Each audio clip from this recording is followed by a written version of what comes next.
पुढची बातमी बघूयात। देवेंद्र फडणवीस पावसाळ्यात उगवणारी छत्री असल्याची जहरी टीका आपल्या खास शैलीमध्ये संजय राऊत यांनी केलेली आहे।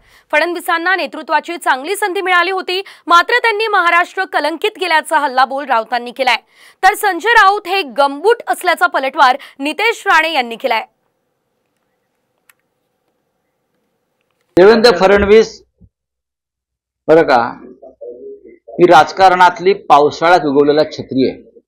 जसं आता राजस्थान, मध्य प्रदेश वगैरे अनेक भागामध्ये मुख्यमंत्री नेमले गेले, कोणाला माहित नाही, तसंच त्या काळामध्ये देवेंद्र फडणवीस यांना मुख्यमंत्रीपदी अनेक अनुभवी नेत्यांना डावलून केल्यामुळे देवेंद्र फडणवीस महाराष्ट्राला माहीत झाले। आणि जी घाण आहे फडणवीस आणि त्यांच्या लोकांनी निर्माण केलेली, ती आम्हाला स्वच्छ करावी लागेल। पायात टाकून सगळीकडे चिखलामध्ये फिरतात,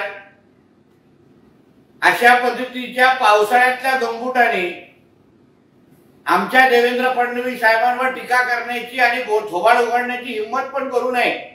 नाक्यावरच्या छपरीने अशा मोठे आणि अनुभवी आणि विद्वान माणसाबद्दल बोलणं हे तुला काही शोभत नाही।